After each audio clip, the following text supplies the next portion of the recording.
Doctor साहब ये फरमाइएगा sir, ये टैक्सीज जो है ना, ठीक है गवर्नमेंट ने रिलीफ दिया लेकिन बहुत थोड़ा रिलीफ है। और इस रिलीफ के बाद वो कह रहे हैं देखें हमने कितना कमाल किया, 25% टैक्स था उसको कम करके 23% कर दिया।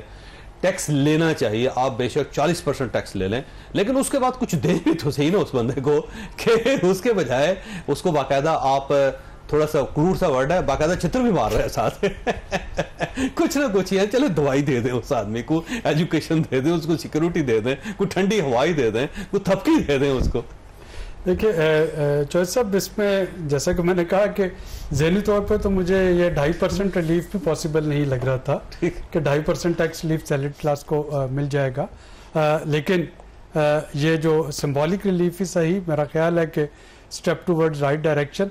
आप गवर्नमेंट की थोड़ी सी प्रॉब्लम को समझने की कोशिश करें कि इस साल 1 खरब रुपए से हम अपना जो टैक्स का हदफ है वो हासिल नहीं कर सके। अगले साल हमने 2 खरब रुपया ज्यादा टैक्स जो है वो वसूल करना है। ठीक, कहां से ठीक है, ये 3 खरब हो गया। अब ये 3 खरब को उसमें अगर रिलीफ भी देना शुरू कर दें तो ये एक जेब से निकलेगा दूसरी जेब में जाएगा, कुछ इसी तरह की सिचुएशन बनेगी। बिजनेस फ्रेंडली बनाए ना अपने आप को, तो लोग काम करें। हाँ, तो काम करेंगे, आपको टैक्स मिल जाएगा। तो अब देखे, ये वाला रिलीफ थोड़ा सा दे दिया, थोड़ा सा रिलीफ प्रॉपर्टी सेक्टर में भी दे दिया, रियल एस्टेट थोड़ी सी चलनी शुरू हो जाए। जैसे आपने भी फरमाया था कि पहले उसको डंडे मार मार के बिठाया, अब उसको रिससिटेट कर रहे हैं कि चले सांस चलना शुरू हो जाए। पहले उसको मारते हैं, फिर कहते हैं तू उठता क्यों नहीं। तो उसके बाद वो बात क्यों नहीं कर रहा, थोड़ा सा पानी के छींटे मारते हैं कि होश में आए तो दोबारा तशद्दुद करें। तो वो इसी तरह। अच्छा, वो दोबारा चलेगा ना। हाँ, फिर दोबारा उसको बिठा दिया जाएगा। तो लेकिन अब ये असल चीज जो है कि जो नॉन फाइलर्स पे घेरा तंग हो रहा है, ये कितना कामयाब होता है। जो पॉइंट ऑफ सेल जो है, जो लोग उसका मिसयूज कर रहे हैं, उसको वो कितना इफेक्टिवली इम्प्लीमेंट कर सकते हैं। हम इस्लामाबाद में बैठे हैं, आपके साथ जो 2 5 स्टार होटल हैं, जाके खाना खा लीजिए और फिर रसीद देखिए, आपको आज तक वो FBS की पॉइंट ऑफ सेल रसीद नहीं मिलेगी। इस्लामाबाद के किसी भी पॉश रेस्टोरेंट में चले जाएं, आपको FBR की POS रसीद नहीं मिलेगी, और ये FBR के नाक के नीचे हो रहा है। बाकी शहरों को तो बाद में देखा जाएगा। तो मसला ये नहीं कि कंज्यूमर टैक्स नहीं दे रहा, वो डायरेक्ट इनडायरेक्ट टैक्स दे रहा है। अगर गवर्नमेंट सिर्फ ये कर ले कि जो टैक्स इकट्ठा हो रहा है वही अपने पास पूरा हासिल करना शुरू कर दे, तो शायद ज़्यादा बेहतर वो सूरत हाल में वो रिलीफ देने में। तो अभी तो ये है कि जो सारा वो देने के बाद, सूद देने के बाद हुकूमत को दोबारा से नए कर्जे लेने पड़ेंगे बाकी अखराजात पूरे करने के लिए। तो उसमें ये रिलीफ 2.5% जो है, इसको बहुत जानिए। सही बात। वो जो होता था थोड़े लिखे को ज्यादा जाने, तो इसको थोड़े लिखे को ज्यादा जानिए। अच्छा शेख साहब, होता ये है कि बाज़ औक़ात इंसान को महसूस ही होता है कि मेरी जिंदगी में सिर्फ एक इम्तहान की कमी रह गई थी। अगर मैं भी इम्तहान देता, CSS कर लेता और उसके बाद पूरी ज़िंदगी अय्याशी करता, आप लोग काम करते और टैक्स आपको मैं लगाता, थोड़ा सा ख्वार भी करता, आपको बाहर बेंच पे बैठाता भी और मज़ीद स्क्वीज़ करता, और उसके बाद मेरी गाड़ियों में इजाफा हो जाता, मेरे घरों में इजाफा हो जाता, और मेरे सफ़र में इजाफा हो जाता, मेरी फैमिली के मरात में इजाफा हो जाता। ये हो रहा पाकिस्तान में। बड़ी दिलचस्प आपने एक वैसे मार खा गया और उसके बाद आप देख ले कौन सा ब्यूरोक्रेट है जो अपनी कैपेसिटी में इजाफा करता हो या उसके बाद कोई अपने आप को डेवलप कर लेता हो। तो एक पेपर देखे ना, अंग्रेजी अच्छी थी, उसके बाद कहता बस ये काम हो गया मेरा। बस जब इस तरफ भी सोचा जा रहा है ना, मैं समझता हूँ कि पहले से परफॉर्मेंस बेहतर होगी। ये ब्यूरोक्रेट्स को भी अंदाज़ा हो गया है हमारे मुल्क की जो सूरत हाल है ना। एक बात मैंने महसूस की है चौधरी साहब, कि एहसास अभी हमारी कौम को हो गया है कि हम पीछे रह गए और दौड़ जो है ना, अभी हमने आगे बढ़ना है। आबिद साहब ने जो बात की ना, ऐसा नहीं है कि पिछले साल 9,000 से 12,000 तो एक्चुअल हम रेवेन्यू कलेक्ट किया FBR से, 3,000 अरब रुपए, 3 खरब ज़्यादा हासिल किए। और अब जो वो नहीं कि 1 अरब वो डेफिसिट 2 अरब बढ़ाया, वो नहीं है। 12,000 से 14,000 कर रहा है। इस साल से 2,000 अरब, पिछले साल 3,000 एक्चुअल इजाफा हुआ है। तो इतना मुश्किल नहीं। टैक्स आपने बढ़ा लिया, ये भी तो देखें कि सोसाइटी को क्या फायदा हुआ। क्या सोसाइटी में बिजनेस ज्यादा डेवलप हो रहा है, क्या ज़राअत पहले से बेहतर हो गई हुई है, क्या लोग ज्यादा काम कर रहे हैं पहले से ज्यादा, क्या एम्प्लॉयमेंट ज्यादा हुई है, आपने उस पर फोकस करना। नहीं, अब पहले ये था देखिए ना, 22% चल रहा, क्यों हुआ था? डेफिसिट हो गया ना। तो जब डेफिसिट होगा तो आपका इंटरेस्ट रेट 22 तक चला गया, उसमें तो बिल्कुल ही कोई कारोबार नहीं कर सकता था। मैं नहीं कह रहा कि कोई बहुत बेहतरी आई है, मैं एज अ बिजनेस रिप्रेजेंटेटिव, लेकिन देखिए जब 22 से 11 हुआ है तो पहले से तो बहुत बेहतर है। अभी भी हमें और फर्दर इसको कम करना है और सिंगल डिजिट में लाएंगे इसको। बिजली की कीमत की ज़रूरत है कम करने की, लेकिन हमने माहौल पैदा ऐसा करना है। ये हम जो इंडस्ट्रियल जोन है ना, स्पेशल इन्वेस्टमेंट जोन, इसमें बहुत बड़ी बेनिफिट दे रहे हैं।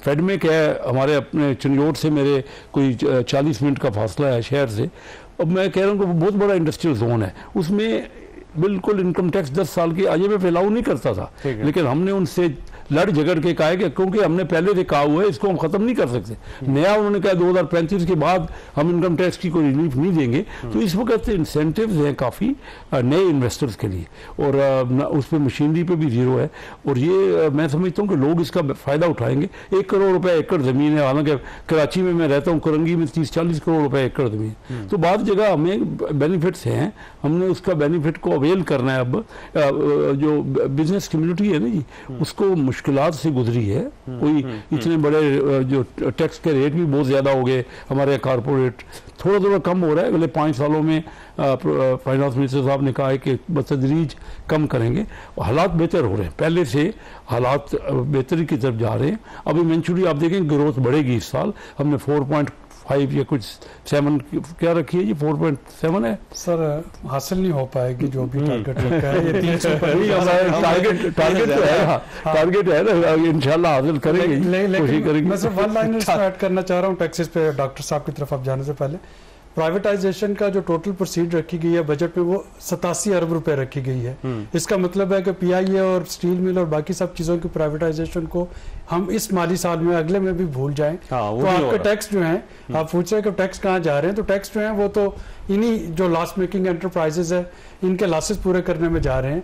यानी सारा पैसा ICU पे खर्च हो रहा है। तो 87 बिलियन, इतने टफ दो IMF के प्रोग्राम चल रहे हैं, और उसमें भी प्राइवेटाइजेशन हम नहीं कर पाएंगे, तो फिर इससे ज्यादा क्या स्टेट ऑफ अफेयर। अच्छा, मैंने एक ब्रेक लेनी है, लेकिन डॉक्टर साहब ब्रेक के बाद दोबारा आप ही की तरफ आऊँगा, और पूरी दुनिया के अंदर ये थोड़ा सा इंसेंटिवाइज किया जाता है कि आप बचत को बढ़ाएं, और पूरी दुनिया को कहा जाता है जितनी ज़्यादा बचत बढ़ेगी उतनी ज़्यादा आप खुशहाल होंगे, अच्छी ज़िंदगी गुजरेगी। जैसे कि जापान के अंदर आपको पता है, जापान का जो टोटल GDP है ना, उतनी ही लोगों की बचत है, यानी उसके मुताबिक पूरी इकॉनमी की जो है उसके मुताबिक लोगों की पर्सनल बचतें हैं, लेकिन यहाँ पे बचत के ऊपर टैक्स लग रहा है। छोटी सी ब्रेक होता है। ये फरमाइएगा डॉक्टर आबू सलाई साहब के बचत जो होती है वो ज़्यादा इंपॉर्टेंट होती है, आप खुद भी करते हैं, पूरी पाकिस्तान बल्कि पूरी दुनिया बचत करती है, लेकिन ये हमारी स्टेट एंटी बचत क्यों है?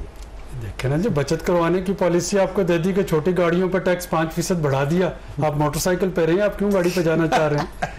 लेकिन ऑन अ सीरियस नोट, ये वाकई कुछ पॉलिसीज ऐसी हैं, जैसा कि मैं कह रहा था कि इसको ट्वीक करने की जरूरत है, कि आपके सेविंग अकाउंट्स पे जो टैक्स था पहले 15% था, अब वो 20% बिल्कुल नहीं होना, अब वो 20% कर दिया, जिसका मतलब ये होगा कि लोग डाइवर्ट करेंगे और वहां से पैसे निकालेंगे और वो डॉलर खरीदेंगे, सोना खरीदेंगे, जो कि एक नॉन प्रोडक्टिव इनकम भी है।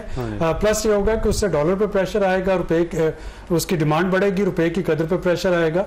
तो ये इस तरह के जो कंट्राडिक्टरी पॉलिसीज है, मेरा ख्याल है कि उनको जब पार्लियामेंट में डिबेट हो और वहाँ पे कैसर शेख साहब जैसी सेन वॉइसेस बैठी हैं, आई एम श्योर कि आप उस पर बात करना चाहेंगे कि इस तरह की पॉलिसीज में, यानी आप बैंकिंग को प्रमोट करना चाह रहे हैं और फिर लोगों को मजबूर कर रहे हैं कि वो पैसे अपने सेविंग अकाउंट में ना रखें, वो ला के अपने लॉकर में रख दें या डॉलर खरीद के घरों में रख लें, जो कि प्योरली वो जो डॉक्यूमेंटेशन की तरफ जाना चाह रहे हैं उसका नॉन प्रोडक्टिव है, कोई फायदा नहीं हो उसका। तो लोगों को फायदा हो सकता है उसका कि कल डॉलर महंगा हो तो उसको फायदा हो जाए, लेकिन अगर आपके बैंकों में पैसे होंगे तो वो बचत होगी, ज़ाहिर अल्टीमेटली स्टेट को फायदा होगा। तो ये वैसे इस टाइप की पॉलिसियां क्यों बनाई जाती हैं? वैसे आज फाइनेंस मिनिस्टर साहब ने उसके ऊपर बड़ी दिलचस्प बात की है।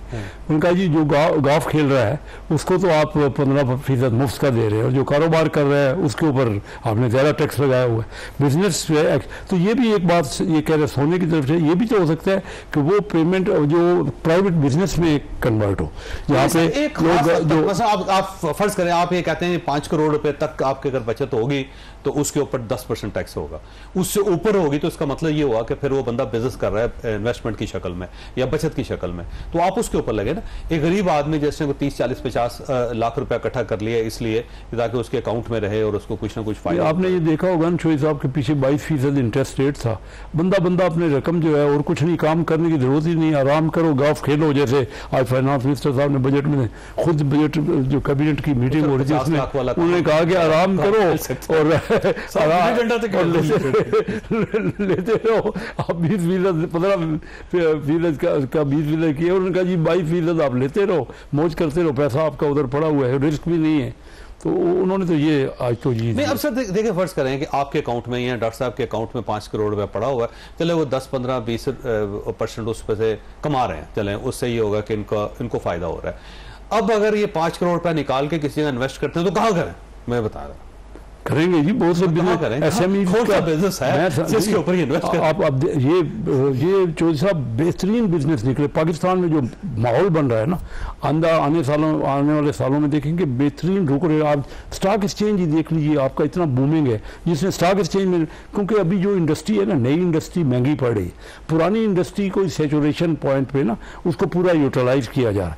अभी आपका स्टॉक एक्सचेंज किस तेजी से बढ़ रहा है, हर रोज आज 1,22,000 का रेट इंडेक्स हो गया, तो 4 गुना रेट बन रहा है आपका। तो जो वहाँ इन्वेस्ट कर रहा है वो भी टैक्स दे रहा है अपनी जगह पे। तो मुख्तलिफ ऑप्शन तो उसके बाद और खुद अपना कोई बिजनेस करेगा, छोटा मोटा बिजनेस करेगा, बड़ा रिटेल सेक्टर में पाकिस्तान में अपॉर्चुनिटी है। मैं तो अपने बच्चों को जो मुझे कहते हैं ना यंगस्टर के गवर्नमेंट जॉब्स दे दो, गवर्नमेंट जॉब में तो अब कुछ नहीं है ना। देखिए, मैं वैसे नेगेटिव बात नहीं करना चाहता, अच्छी बात है, आज का दिन कोई कंपैरेटिवली बेहतर बजट है। लेकिन शेख साहब एक चीज़ ज़हन में रखें कि आप खुद बिजनेसमैन है, ये जो एंटी डिप्रेसेंट है ना, या नींद की गोलियां हैं या ब्लड प्रेशर की दवाइयां, सबसे ज्यादा पाकिस्तान में वो लोग इस्तेमाल करते हैं जो बिजनेस कर रहे हैं। उसकी वजह ये है कि उन सबका हमने मत मार के रखे हुए एंटी बिजनेस है। हमारे 3 प्रॉब्लम है, हम एंटी बिजनेस है, एंटी प्रोग्रेस हैं और एंटी सक्सेस हैं। सक्सेसफुल होना इस मुल्क में बहुत बड़ा जुर्म है। बिजनेस वालों को प्रोग्रेस होना, हम बिजनेस वालों को समझते हैं कि कोई ना कोई उन्होंने कोई गलत काम किया है, हालांकि बड़ी मेहनत कर रहे हैं। बिजनेस मेजॉरिटी काम कर रहा है ना, हाँ काम कर रहा है वो चोर है। तो जो काम नहीं कर रहा, हमें अपने लोगों की सोच को बदलना होगा ना, क्योंकि वो आए, वो बिजनेसमैन सबसे मुश्किल है, इसमें तो कोई सिफारिश नहीं चलती ना जी। हर एक का जो चाहे बिजनेस में आ सकता है, क्यों कोई कामयाब नहीं होता? क्योंकि एंटरप्रेन्योरशिप बड़ी टफ जॉब है, लेकिन ठीक है, उसकी तरफ ज़्यादा लोगों को मोटिवेट होना चाहिए। बेनिफिट भी लिया है, कई लोगों ने बड़े उसके बेनिफिट लिए है, उसका स्कोप है। वक्त खत्म हो गया। खासा आपने गुफ्तगू सुनी, फैसला आपने खुद करना। अल्लाह ताला आप और आपके अहले खाना को हर किस्म की मुसीबत से महफूज रखे। अल्लाह हाफिज़ एंड पाकिस्तान जिंदाबाद।